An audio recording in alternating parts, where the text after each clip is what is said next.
Olá, bom dia, boa tarde, boa noite. Meu nome é Caco Rocha e eu queria fazer uma leitura aqui de Isaías 56. É lógico, a gente vai comentar alguma coisa, mas vamos ler aqui Isaías 56. Diz assim diz o Senhor, guardai o juízo e fazei justiça, porque a minha salvação está prestes a vir e a minha justiça para se manifestar. Bem-aventurado o homem que fizer isto, e o filho do homem que lançar a mão disto, que se guarda de profanar o sábado e guarda a sua mão de fazer algum mal.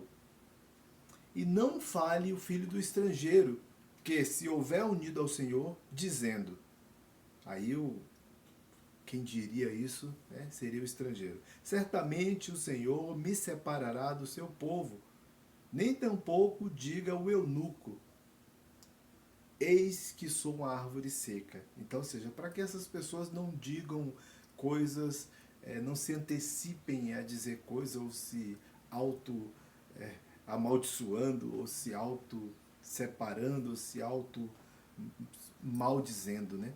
Então, para que não digam isso, né? Vamos lá. Porque assim diz o Senhor a respeito dos eunucos que guardam os meus sábados e escolhe aquilo em que me agrado e abraçam a minha aliança. Vamos continuando. Também lhes darei na minha casa e dentro dos meus muros um lugar e um nome melhor do que o de os filhos e filhas, um nome eterno que darei a cada um deles, que nunca se apagará. E aos filhos dos estrangeiros que se unem ao Senhor para o servir, o Senhor aqui é o Senhor Deus, né? Para o servirem e para amarem o nome do Senhor, e para serem seus servos, todos os que guardarem os sábados, não o profanando, e os que abraçarem a minha aliança, também os levarei ao meu santo monte, e os alegrarei na minha casa de oração, e os seus holocaustos e os seus sacrifícios serão aceitos no meu altar, porque a minha casa será chamada casa de oração para todos os povos. Para todos os povos, ou seja, sem exceção aqui. Ou seja, não há uma separação como a gente vê nos dias de hoje, em que as pessoas querem causar separações. Existem tantas separações que são várias denominações. E às vezes uma denominação diz que a sua é a melhor e Deus é a única e verdadeira e por aí vai. Vocês sabem dessas histórias que vocês são acostumados a ouvir isso. Assim diz o Senhor, aqui já estou no verso 8. Assim diz o Senhor Deus, que congrega os dispersos de Israel. Ainda ajuntarei outros aos que já lhe ajuntaram. Vós todos os animais do campo, todos os animais dos bosques, vinde comer. Vamos para o 10. Todos os seus atalaias são cegos, não sabem nada. Todos são cães mudos, não podem ladrar. Andam adormecidos, estão deitados e gostam do sono, ou seja, gostam de dormir, gostam de ficar fazendo nada, gostam de ficar à toa. Isso é verdade. E estes cães, aqui que é o trem pega, e estes cães são gulosos, não se podem fartar, e eles são pastores que nada compreendem. Todos eles se tornam para o seu caminho, cada um para a sua ganância, cada um por sua parte. E aí o último verso diz: Vinde, dizem, trarei vinho e beberemos bebida forte. E o dia de amanhã será como este, e ainda muito mais abundante. Então vou repetir aqui o 11 para a gente ter. E estes cães são gulosos, não se podem fartar, e eles são pastores que nada compreendem. todos eles se tornam para o seu caminho, cada um para a sua ganância, cada um por sua parte.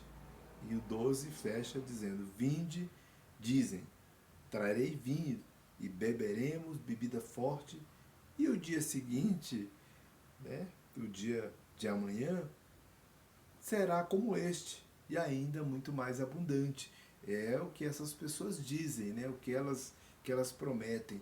Mas aqui no verso 11 fala dos cães gulosos. Eu lembro que a gente falava muito isso dos cães gulosos ali entre 2009, 10, 11, 12, naquela época ali, é, bem mais forte. Eu digo, talvez ainda continue da mesma forma, eu digo bem mais forte porque naquela época tinha uma concentração de muita gente, inclusive eu, ali, né, ao redor do rubenismo, né, aquela seita desigrejada youtubiana, como eu falei, né, os pastores youtubianos.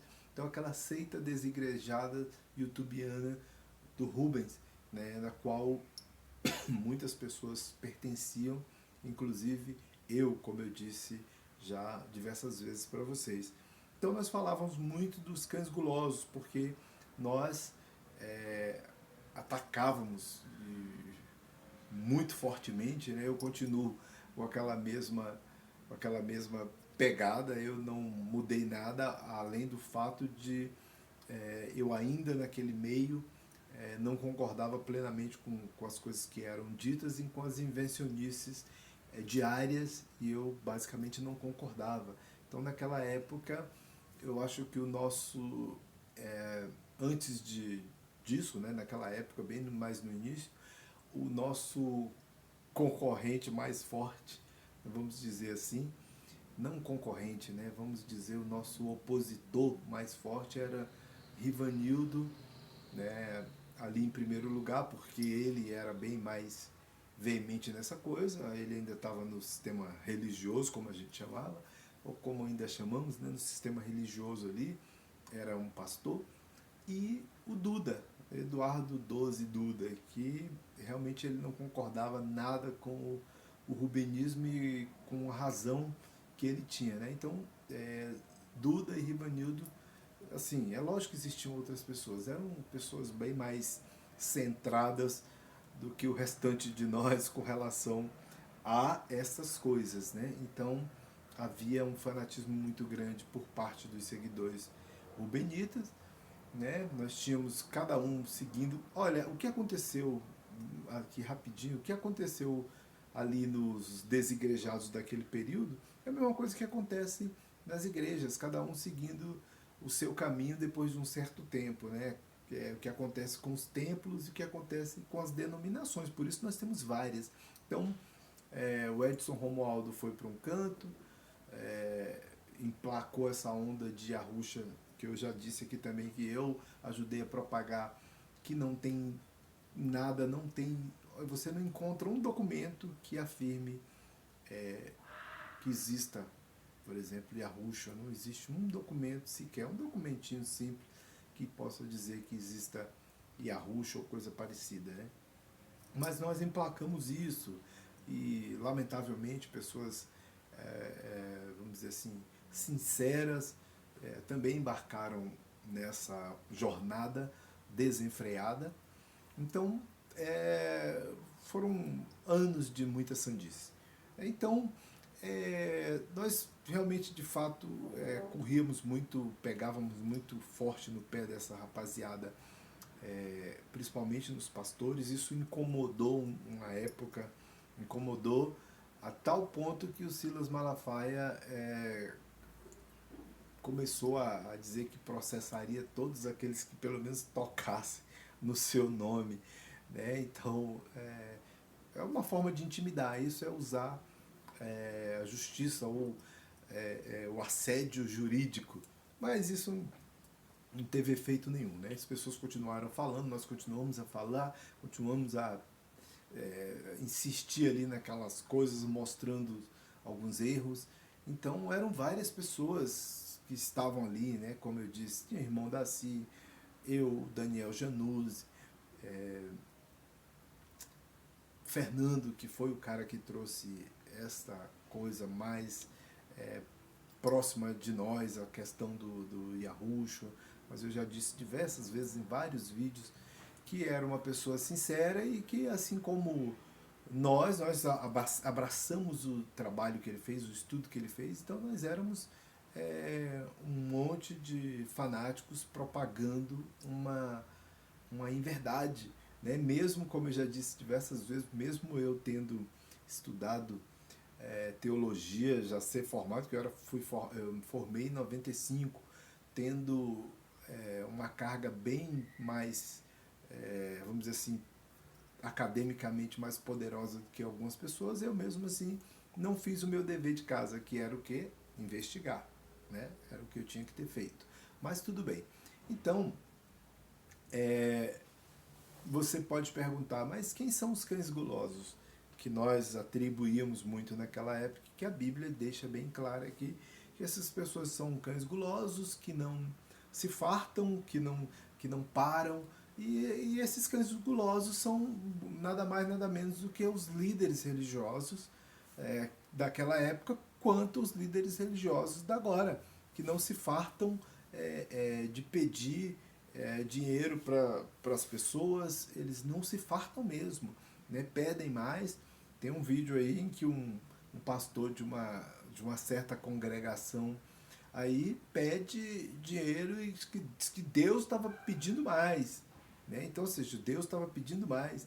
É incrível isso, né? Como é que Deus Todo-Poderoso, Criador dos céus e da terra, todo dono do ouro e da prata, não pode ver dinheiro que fica ensandecido, né? É possível isso, que Deus, o dono do universo, criou todas as coisas, e cada dia mais a gente descobrindo que existem galáxias e mais galáxias que a gente não sabe se são habitadas ou não, se temos outros semelhantes ou não, ou outra forma de vida, não importa. Partindo do ponto de vista que Deus criou todas as coisas, ele ficar mendigando alguns milhares de reais ou dólares ou milhões, sendo que ele é dono de tudo, né? É incrível que nós precisamos doar ou dar dinheiro para Deus mais e mais e mais, porque ele não se farta. Então, a gente sabe que não é Deus que está pedindo dinheiro. Quem está pedindo dinheiro são os líderes religiosos, pastores, bispos, apóstolos, evangelistas, essa gente que se dizem, né? Lembrando que esses apóstolos não são apóstolos, eles mesmos se auto-intitulam apóstolos e coisas dessa natureza. Então, essas pessoas são esses cães gulosos, todos, e estes são cães gulosos, não se pode fartar, né? Ou seja, não param nunca, eles, tudo que eles puderem ver, eles devoram como um esmeril, né? Como diz é um esmeril da França, vai devorando tudo que vê. São os gafanhotos, são eles mesmos, né? E eles são pastores que nada compreendem. Todos eles se tornam para o seu caminho, cada um para a sua ganância, cada um por sua parte. Então, ou seja, cada um interessado em resolver o seu próprio problema, cada um interessado em si mesmo, cada um focado e centrados em si mesmos. Ou seja, desde essa época, a Bíblia já falava nessa questão de que nós somos estimulados a ser individualistas, pensar só em nós mesmos, cultivar e ter coisas para nós mesmos, ou seja, a ganância é tão grande que nós somos treinados todos os dias por esses líderes religiosos para simplesmente adquirir bens e mais bens, que isso é que importa, volumes de bens materiais, ou seja, contabilizar dinheiro na conta, que é isso que importa, né? E não importa outra coisa, não importa outra coisa, ou seja, se você fala em ajudar pessoas, você automaticamente já é chamado de comunista, não pode ajudar pessoas, né? Então, ou seja, tem que gastar o dinheiro, tem que gastar o dinheiro do povo, tem que gastar o dinheiro das contas, tem que gastar o dinheiro do cartão corporativo, tem que gastar o dinheiro do povo, tem que desviar, não pode ajudar pessoas. Você não pode ter programas de ajudas para as pessoas. Você não pode nem pensar nisso. Né? Ou seja, se você ajudar essa pessoa, ela não vai largar nunca daquilo. Né? Mas a Bíblia é recheada de coisas, de informação, que o dízimo é para isso, para ajudar a viúva, o desamparado, né? O estrangeiro, o necessitado, a quem te procura com necessidades. Ou seja, a pessoa quer comer e eu não vou dar, porque se eu estiver dando comida para essa pessoa, eu vou estar ajudando ela a permanecer sem se virar. Ou seja, eu tenho que deixar com que ela se vire sozinho sem estender nenhuma mão. E aí, se ele conseguir se virar, se não morrer até a semana seguinte, ou não morrer até o final de semana, aí, se ele sobreviver, aí ele, ó, tá vendo aí? Sobreviveu com o seu próprio... Aí fala, isso é meritocracia, é uma coisa que não existe, tá? Esqueçam essa coisa de meritocracia, que não existe. O cara é rico porque herdou a riqueza de não sei o que não sei o que, e quem construiu com muita labuta, tem alguns que adquirem bens contrabandeando, trapaceando, e dentre outras coisas. Muitas fortunas foram feitas assim, muitas fortunas de pessoas hoje, não só no Nordeste e outras partes do Brasil, foram feitas com cultivo e plantio de drogas. Né? Assim como em outros países, cultivos e plantios de plantas que se tornam drogas no futuro. E a mesma coisa foi aqui, com plantações de maconha no Nordeste, por exemplo. Um monte de família enriqueceu, e famílias tradicionais, com cultivo e plantio, né? E colheita da famosa ganja, da famosa cannabis sativa e outras espécies de cannabis aí. Então, foi basicamente isso. Né? Então, não existe essa coisa de meritocracia quando você herda. Um dia eu vi um vídeo de um cara dizendo assim, olha aí, meritocracia, herdou do pai. Eu falei, que meritocracia se você herdou do pai? Aliás, mas ele tinha outros irmãos e ficou para ele. Ele falou, não, o pai simplesmente resolveu que aquele tinha melhor condição, porque existem empresas que os donos, os fundadores, os líderes reais, acabam passando para outros grupos administrar, porque sabem que seus familiares são incompetentes para isso. Então passa-se para grupos, cria-se CEOs e outras denominações, tem várias denominações, são essas siglazinhas de CEO, né, para presidente de uma empresa, ou diretores e outras, tem várias siglas dessas aí, mas a gente entende muito bem CEO, né? Então, as pessoas acabam passando esses grupos para serem administrados por pessoas que não estão necessariamente ali na sua família. Né? E se você herda todos esses bens e vive às custas disso, não é porque você... meritocracia de nada, você não conseguiu nada, você herdou. Então, são coisas totalmente diferentes. Então, voltando aqui aos cães gulosos, é basicamente isso. Os cães gulosos são exatamente essas pessoas que não se fartam, que pedem cada dia mais, pedem, e não param de pedir, porque eles vivem disso. Vivem disso, querem cada vez mais, e as pessoas vão dando cada vez mais e vão ficando com cada vez menos e automaticamente dependentes daquilo. Você fica viciado naquilo, assim como uma pessoa fica viciada em drogas ou em jogos. Você fica viciado. Todo dia você joga muito e joga mais porque você vê uma possibilidade de ganhar, fica vislumbrando essa possibilidade, e muitas das vezes você não chega a lugar nenhum. Quer dizer, muitas das vezes não. 99% da população não chega a lugar nenhum. Que, ou seja, o objetivo de quem joga é ganhar, né? E às vezes a pessoa nunca ganha. Aí isso é um cacófato, quando você fala nunca ganha. Você entendeu? Ficou um som obsceno, é um cacófato. Né? A pessoa não ganha jamais. Né? Então, é isso. Valeu. Muito obrigado.